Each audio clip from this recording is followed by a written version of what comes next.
Sejam todos muito bem-vindos à Casa de Cultura do Parque, um centro de cultura dedicado à produção contemporânea de artes em suas diversas linguagens. A casa está localizada no bairro do Alto de Pinheiros, em São Paulo, e fica aqui o convite para conhecerem o espaço e suas exposições assim que puderem. Nesse vídeo, apresentaremos um recorte sobre o acervo próprio da instituição. Além de exposições temporárias, a Casa de Cultura do Parque apresenta também obras de sua coleção, e aqui veremos especialmente as esculturas expostas na casa. O foco da coleção é em arte contemporânea, ou seja, a produzida a partir da segunda metade do século XX. Embora essa produção seja atual, e, portanto, dialogue com o tempo em que vivemos, muitas vezes temos dificuldades em nos aproximarmos dela, seja pela diversidade de materiais, assuntos e procedimentos adotados pelos artistas em sua produção. Geralmente temos em mente técnicas e abordagens já estabelecidas nos cânones da arte. No entanto, essa proximidade temporal com a contemporaneidade pode nos fornecer recursos para reconhecer referências do cotidiano e das discussões atuais, como veremos a seguir.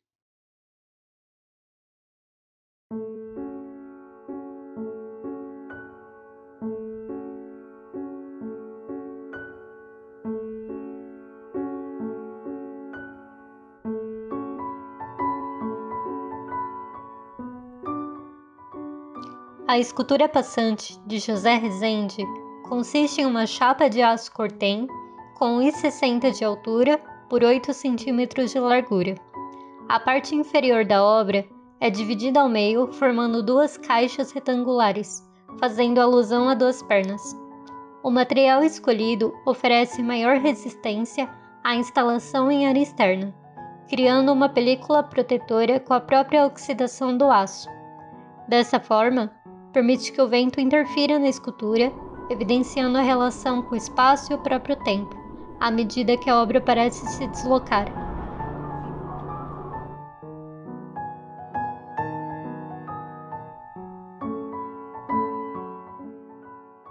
A obra sem título, pertencente à série Coisa Livre de Coisa, de Cláudio Crete, se constitui de 3 cilindros de granito apoiados no chão como um tripé.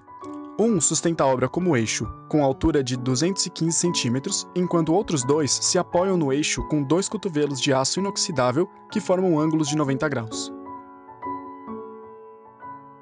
A apresentação de materiais naturais como o granito, junto ao aço inoxidável, propõe uma reflexão entre orgânico e inorgânico. A obra retoma a natureza materiais extraídos dela, porém após ser processado por raciocínios e procedimentos humanos.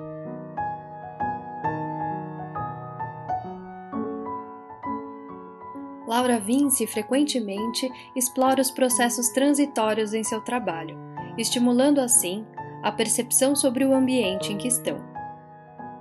Esse também é o caso das peças em mármore polido em formato de prismas retangulares, que medem 53,5 cm de comprimento por 13 de largura e 8 de espessura, da sua obra sem título. Dispostas em um conjunto modular sobre o piso, as peças podem ser rearranjadas, mudando sua disposição no espaço e, dessa forma, a nossa percepção dele.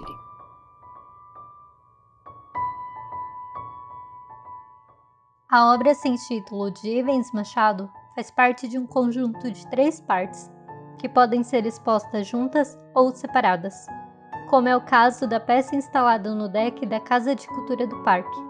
Estas podem ser fixadas em parede, assim como no piso, criando uma impressão transitória sobre as relações entre apoio e sustentação.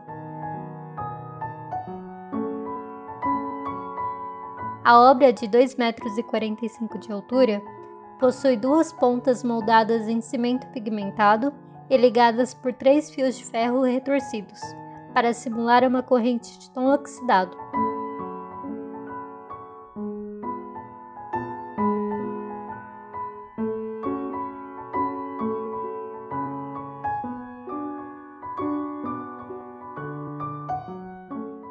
Na obra Duas Vontades, Felipe Corren trata de questões espaciais e traz o conflito entre a tradição e o cotidiano através do uso de mármore e madeira em seu trabalho. O uso de formas geométricas em suas obras reflete a busca pela síntese das coisas. Para ele, o processo de criação passa por uma fase de reclusão em que primeiro o artista delimita regras e cria prisões, das quais ele mesmo se liberta no processo de criação.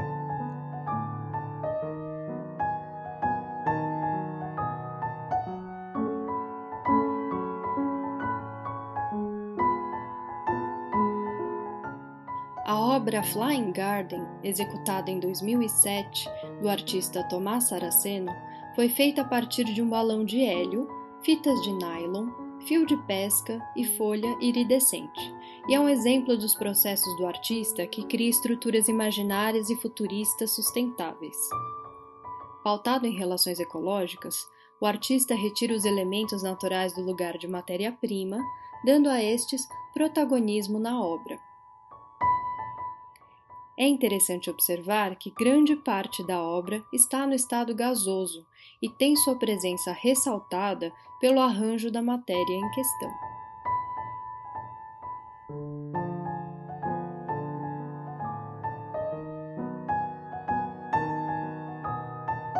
Abrindo o diálogo entre arte e a vida cotidiana, Alexandre da Cunha propõe ao público outra percepção sobre objetos e procedimentos de uso comum. A obra Plátino, coluna 5, é uma coluna de assadeiras de metal de 2 metros de altura com 30 centímetros de diâmetro, unidas por um eixo central.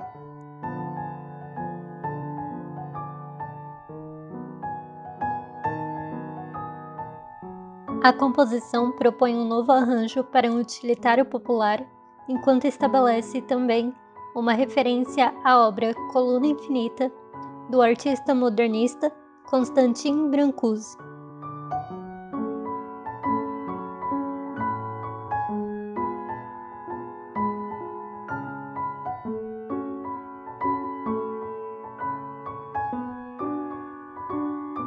A obra sem título, de Edgar de Souza, é uma escultura feita em bronze e representa 2 corpos fundidos da cintura para cima.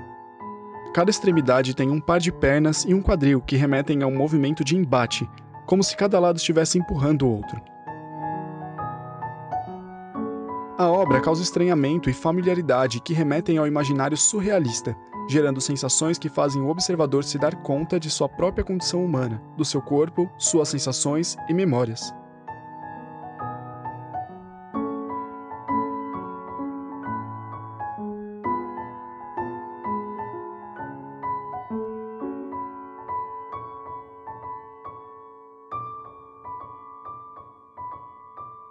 Pablo Reynoso combina design de móveis com conceitos surrealistas, criando estruturas imersivas como a obra Spaghetti Bench.